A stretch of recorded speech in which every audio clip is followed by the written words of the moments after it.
Hi, good evening to everyone listening to this. I'm David Abraham. My Slack handle is David Black, and today we're going to be walking through one of the most interesting parts of UX, which is user research. This is the part one.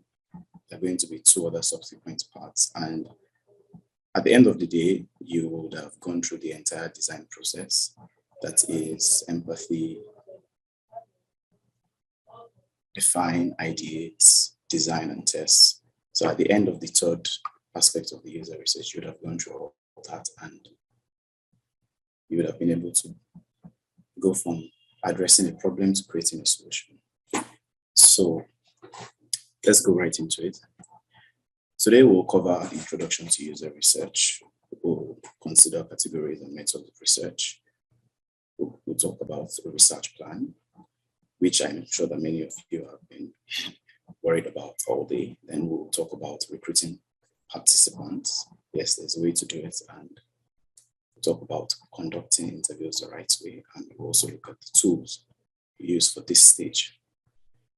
All right. So you already know that at the empathy stage, you have to go and identify the problems and understand the key pain points of users. So that is really what user research is about. User research. Oh my God. There's an interruption, please. Okay. So user research helps us to examine the user's problems, their needs, their emotions, and motivations through observation and feedback. What we're trying to do when we say we want to do user research is to really go out there and talk to the ideal users of our products and explore the world from their view, to understand their motivations, to understand what matters to them, to understand the problems they face on a day-to-day, and then use that understanding to create great user experience, to create great solutions for them, to make their lives better, of course. So let's talk about the categories of research. And the first category is based on when it happens. And under this, we have firstly, foundational research. Foundational research happens before anything is designed. It could come in the form of talking to experts of the field. It could come in the form of doing secondary research, which means just going online and seeing what people have actually talked about, what people have discovered about that industry, about things that relate to the product that you're trying to build. And actually, a part of foundational research is also talking to people and doing surveys. And then design research, which is the second type of research, is the second category under when it happens, is the kind that happens just before you go into well, it happens when you want to test your ideas very early. Say, for example, you've already done your foundational research and you've done some prototyping. I mean, you've just done some basic sketching. You'll get to understand more about prototypes later on. But you've done your basic sketches. You have not really done the high fidelity, but you just want to test your ideas very quickly. So you can do some iteration before doing the high fidelity. This is the point where you do design research. So it happens more like in the middle of the design process. And then there's the post-launch research, which happens when you've gone through the entire design process, you've done your hi-fi, it has gone into development, and then you've launched. So usually this is in form of user testing and getting feedback post-launch.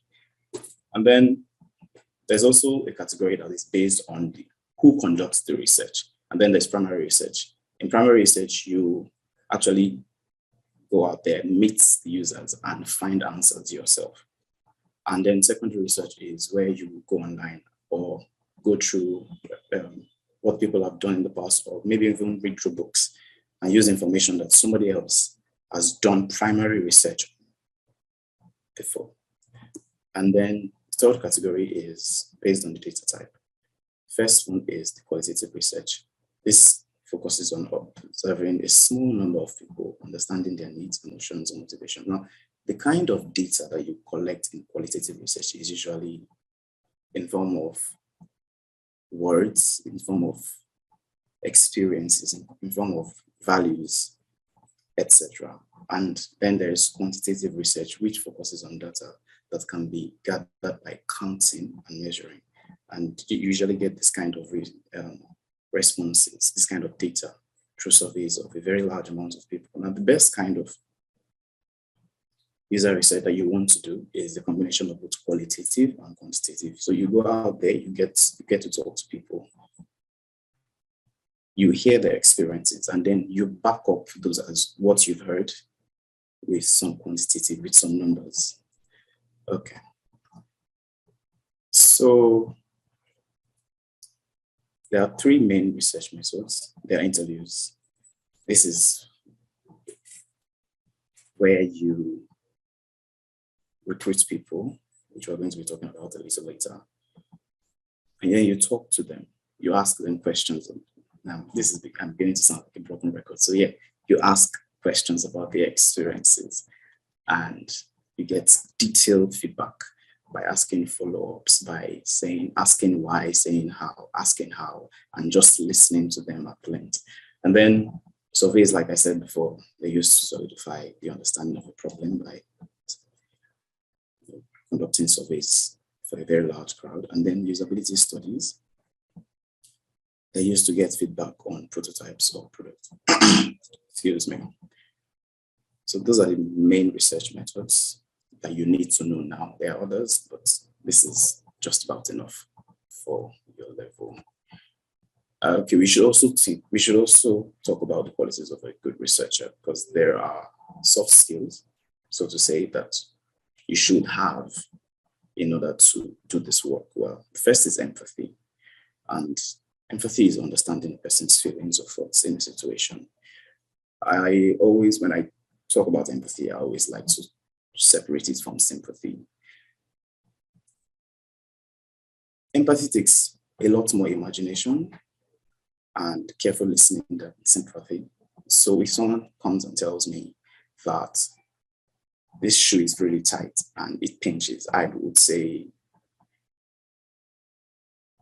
sorry, right? So it's, sympathy, that's sympathy. It's a little bit condescending. But empathy is when you actually listen, you imagine yourself wearing those shoes too, and try and put yourself in that frame of mind. So yes, empathy is very, very important. So it's a very important soft skill to have as a researcher. It would help you really project into the person's world and be able to identify what they need, what has meaning to them, what pushes them on, what draws them back. And having this understanding will go a long way in helping you to create meaningful experiences for them. And then there's collaboration, the ability to work with a range of people, personalities, and work styles. If all goes well for you and you get a very good job in a big organization, you would have to be working with a wide cross-section of people, product managers, developers. If you are hired as strictly a researcher, it means you have to be working with interaction designers, UI designers, branding, marketing, sales, and also the key stakeholders, the people at the top. So you need to know how to work with people, how to work together, how to synergize with people. It's really important. And then there's pragmatism. Pragmatism means being practical about everything, being really particular about how things would work practically. That is really what pragmatism is, and it's important. It's an important thing to have, because it is very easy to stray away when research is going on for a very long time. So you have to have that mindset of, okay, where were we and how can we go back to where we were and still stay on course? So yes, pragmatism is a very important quality of a good UX researcher. Now let's talk about the research plan. A research plan is a short document that sets out the initial thoughts on the research projects in a logical and concise manner. So you've started on your design process, you've gotten the brief, you've done some secondary research, and now it's time to plan how you're going to get feedback. That is the part where your research plan comes in. And it usually consists of the research background, the research goals or objectives, the research questions, then the screener questions, the interview script, and then a list of participants. Having a list of participants inside the research plan document is it's not mandatory, but it's a good practice to have it there. We are going to go through each of these items one by one, and we'll do so with the help. We'll do it practically with the help of this brief. So this is a sample brief, and it says that we should try and create a mobile app that helps people order and subscribe to dog food. The first thing you want to do is to write out the background. You can call it a research background, you can call it a project background, and it's more like a small, straightforward, or should I say, holistic understanding of the problem described, and is usually fueled through secondary research. And this secondary research will most likely be carried out by yourself, depending on the scenario, or if your organization has a research team or your product manager. But there has to be a why. There has to be a reason. A practical reason, not just a reason that you thought of. And if that reason is not well articulated, it already begins to show some sign of red flag. So I should also say that in a way, this research background also helps you do some level of validation of the idea. Okay. Next, you want to consider your research objectives. And I think I should point out at this point that you need to pen each of these things down. There's something about writing out your ideas that helps you. It's good to always put it down and see how it's going, to be able to articulate what is the ideas, how they are in your head. So yeah, each of these will need to be penned down in a document. So research objectives is a holistic statement of what you hope to achieve with your research. What are you going to get out of this research? What do you hope to, why are you going for research? What do you want to have when you come back, when you're done talking with the users? What knowledge, what insight do you hope to have at the end of the day? That's what your research objective is. And I crafted just a small research objective for the dog food app, and it says to uncover the behaviors, motivations, and pain points of dog owners when they order and subscribe for dog food. You can have as many as you want. I could have, it's possible that you have 4 different research objectives, but it's just make sure that it's focused, it's realistic, and it's not sending you in too many directions. You want to stay focused on understanding the things that really matter to you in building the right product for your users. So mostly it's going to be about the behaviors, the pain points, and the motivations, or pain points or challenges. So it's mostly going to be about behaviors. You need to understand, because you need to understand behaviors so that you can build a product that flows with how they do their day-to-days. You do not want to build a product that interrupts their habits. You don't want to build a product that makes them change their lifestyle so radically. So you want to build a product that flows well with their behaviors, which is why it's very important to uncover behaviors and to also uncover their motivations, the reason why. Why do they have this problem? How did they get here? In a way, you're learning their story around that problem. You're learning about them, which is why empathy is really important, which is why imagination is really important. It's almost as if in that circle of that idea, you're learning their life story. That is how user research really is. And then you want to talk about you want to think about getting their pain points and their challenges, and make sure that each of these things are focused around the idea that you're trying to build, and you're not going in too many directions at once. And then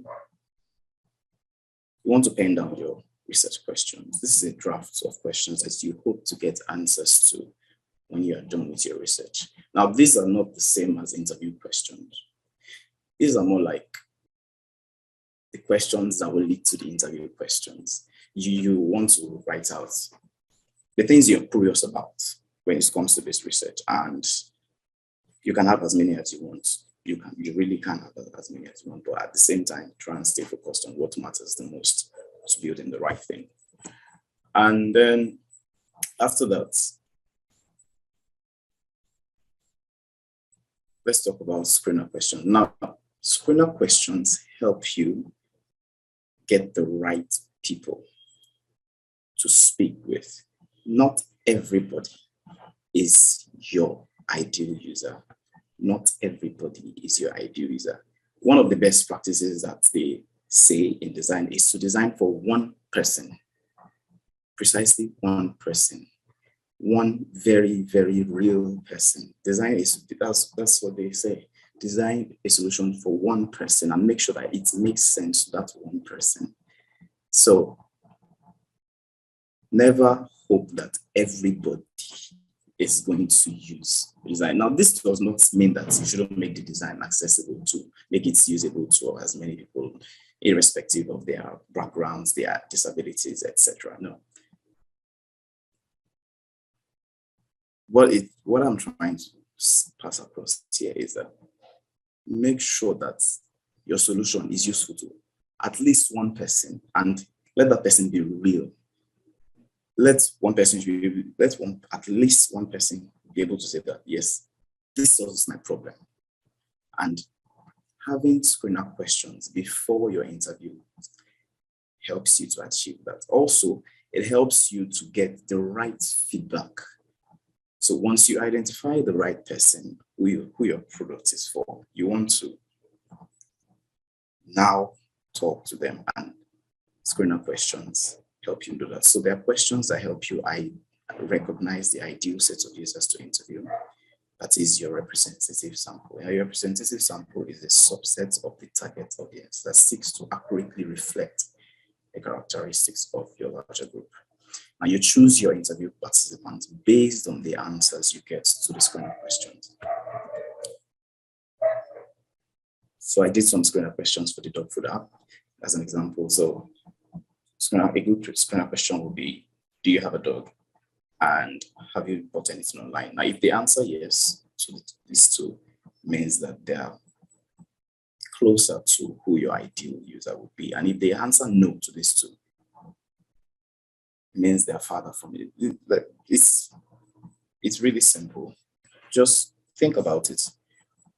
A person who doesn't have a dog obviously will not have any need to want to buy dog food.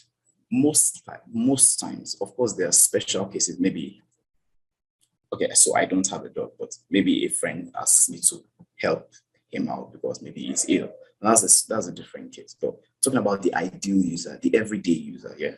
So you want it to be somebody who has had a dog, who has developed behaviors around having a dog, who is motivated, innately motivated, not externally, innately motivated to actually want to buy dog food. And also, for the second question, you want someone who is actually, is accustomed to getting things online, so that when you ask about their experiences, they have something useful to fuel your design decision. So if they answer yes to the two questions, they might be a good fit. And if not, they may not. And then let's talk about the interview script. Just like in acting, they give the actors a script to master. and then they memorize the script. Now that's in acting, they memorize the script, and when they get on stage, they deliver. In acting, it is not, well, I'm not exactly sure about this, so I may be wrong, but I believe that there are spontaneous moments, even in acting, despite the fact that they have to master their script. You can use that idea to think about interview scripts. Interview scripts help us to stay focused on what matters the most, what we want, which the feedback that we want to get the most out of our user interviews. It helps us to stay on track. It helps us to remember, because realistically, not everybody can cram scripts. Not everybody is going to be actors. So it helps, it reminds us of the questions to ask. Now, in your script, it's always good to have an intro, and always try as much as possible to frame your questions around why and how. However, careful not to be too devoted to the script. People have very, very, very different experiences, and your job is to learn about them, to uncover them. Don't let a script get in the way of this. Let me quickly share an experience. Sometime last year, I interviewed somebody, and when I reached out to the person, I told the person that this interview is going to last just 30 minutes, and all my other interviews had lasted 30 minutes. So I was really sure that it can't go beyond 30 minutes. But by the time the person started talking, by the time I started asking why this, why that, okay, what happened here? What were you thinking at this moment? She kept talking and talking, and the interview lasted 50 minutes at the end of the day, 50 plus minutes. And the feedback I got really, really went a long way in helping me to craft a good experience. So don't say, okay, my own script has finished. Let's end this. Let's get out of here. No. The goal, remember, you're trying to be pragmatic, practical approaches. You want to learn as much as possible, as matters to your product, as matters to their problems, their challenges. So don't ever let a script get in the way of that. Okay, so how to recruit participants. So you've done a screener survey. It's now time to reach out to people. Now, the first and the one I'd advise you to do the most is your personal network.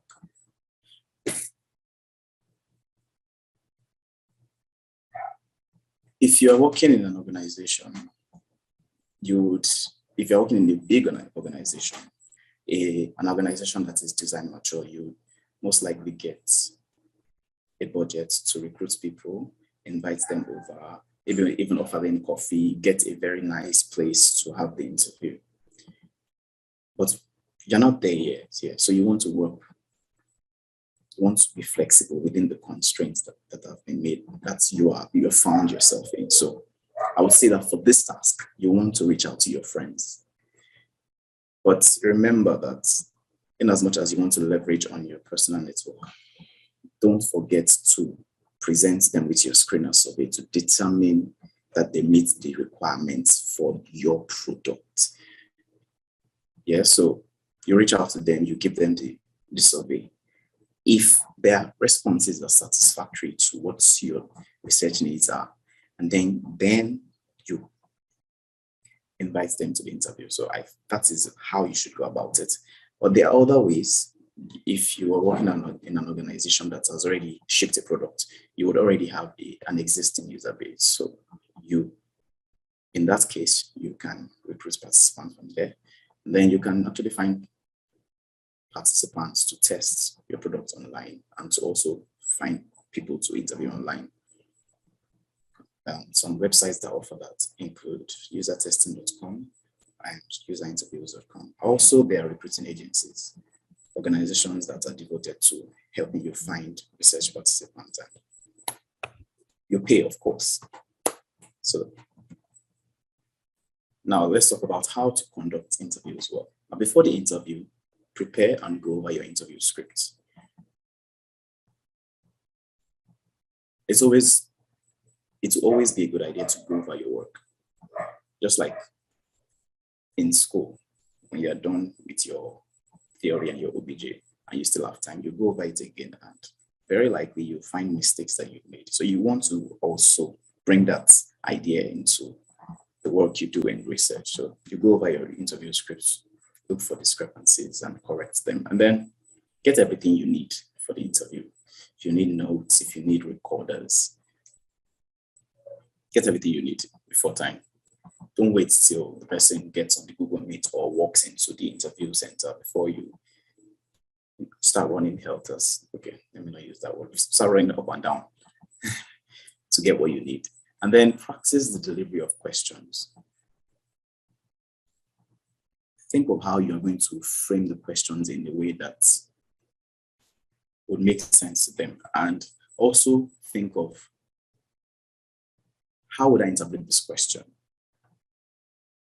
Some questions, truth, we're not perfect, but oftentimes your questions might come across as vague to the recipient. So you want to think about that. Empathy again. You want to put yourself in their shoes and say, okay, how would I interpret this question? And if you see that, okay, this might not be too clear, you say, okay, this is how I'm going to do it. You don't even have to change anything in your script for that. You got to say, okay, I know this is the question I wrote down, but this is actually how I should say it, so it will make sense to the person listening, to the person I am interviewing. And then you want to look into your users a little. If there are people in your personal network, maybe even your friends, well, you probably already know a little about them. But if they are strangers, you want to look into their demographics, you want to look into their age, and maybe a little bit about their experiences, just to manage your expectations. And finally, have a backup plan. Things can go wrong. If you're in an online meeting, you want to perhaps have an extra device in case something happens, or if in the case of Nigeria, network can go bad. You want to make sure that you have maybe data on two different SIMs. So if MTN decides to ghost you, that they quickly switch to Glo, something like that. Or if it's a recorder you're using, and it's always a good idea to have an extra recorder if it's a recorder you're using, in case all of a sudden something happens, or even if it's just getting extra batteries. The point is, have a backup. Anything could go wrong, and you want to keep your interviewees engaged and everything calm and good and successful. Then during the interview, first thing you want to do is meet the participants. That involves introducing yourself and then having them introduce themselves, and then thank them for coming, and create some rapport now.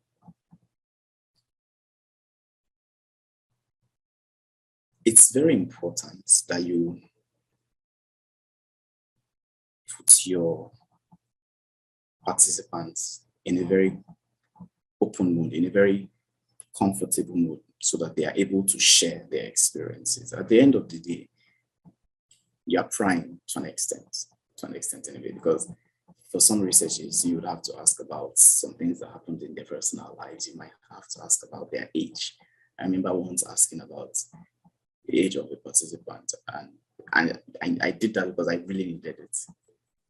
And in Africa, they say that asking for a lady's age is wrong, but I had to do it. But because I had already set a very good pace, asking wasn't too much of a hassle. I asked politely, and she was happy to oblige. So you want to set a very good pace. You want to keep them comfortable, and a very good way of doing that is creating some reports. Ask them, so what do you do?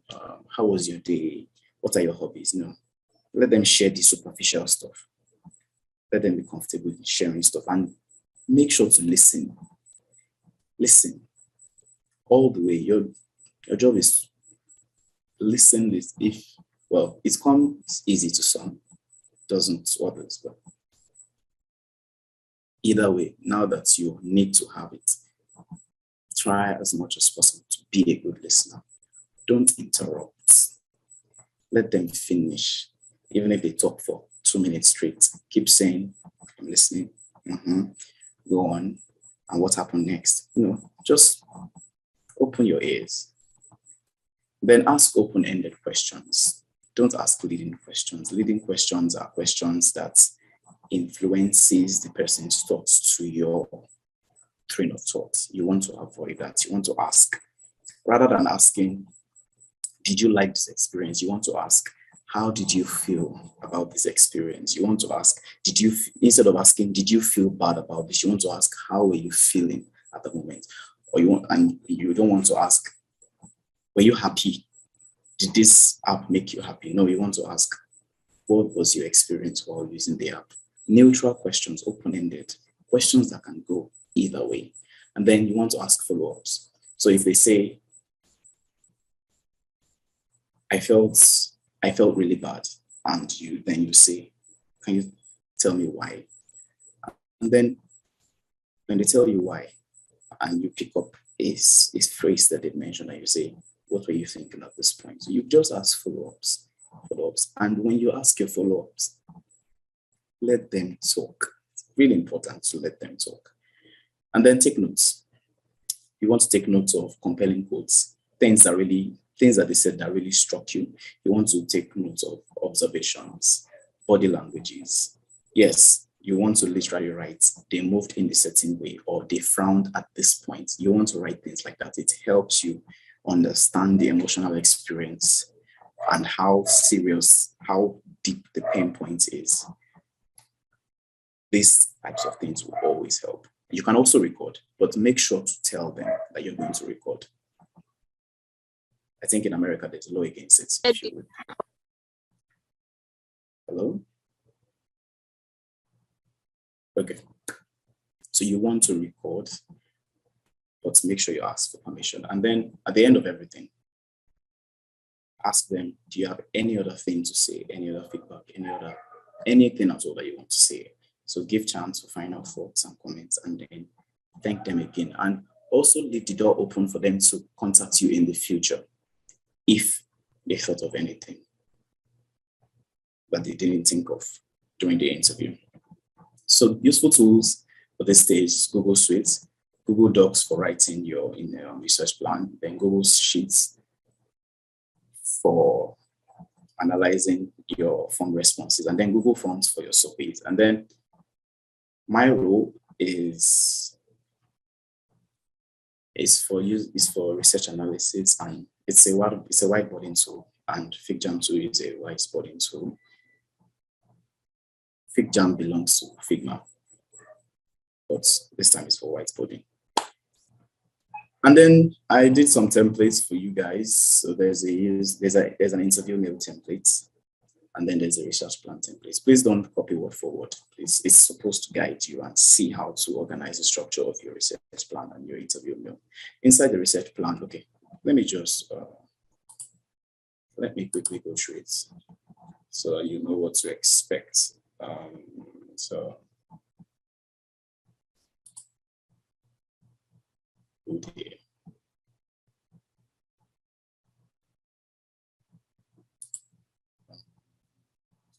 Oh boy. What is going on? Okay.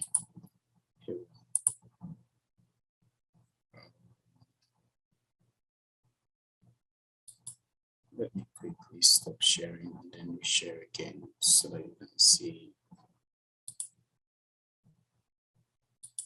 Okay. So this is the template for the research plan. You have the idea brief, then you have your clients. In this case, we are your clients, the mentors, and then your role here, the product designer. Then you have your research background at the very top. There's some instruction there to help you, and then the problem statement. So I said, elaborate on the problem statement here, make it as clear as possible, meaningful and valid to the target users. And then your research objective, we talked about that, and then research questions, and then your screener survey, your ideal, how you're going to recruit. So what you want to do is you want to duplicate this document and then make it your own. Follow the guide here and adapt it to your own idea, your own research. And then there are screener questions, and then there's a timeline, and then there's the interview scripts inside. And then there's a conclusion on what you need to do. And then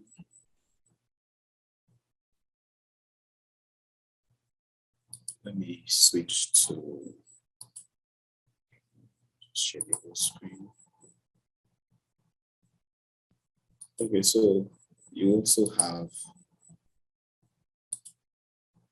the interview mail template. Now, you may not have to use this, but I just wanted to include it in case you needed it in the future. So this is useful in the case where you are talking to complete strangers and you want to recruit them because they fit into the target users, into the representative sample.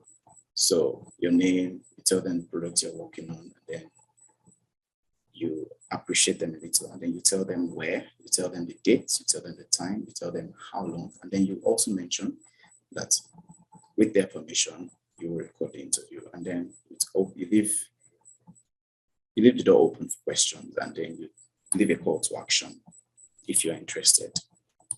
Let me know when you're available, and then you end with your first name and last name. And I think that's it.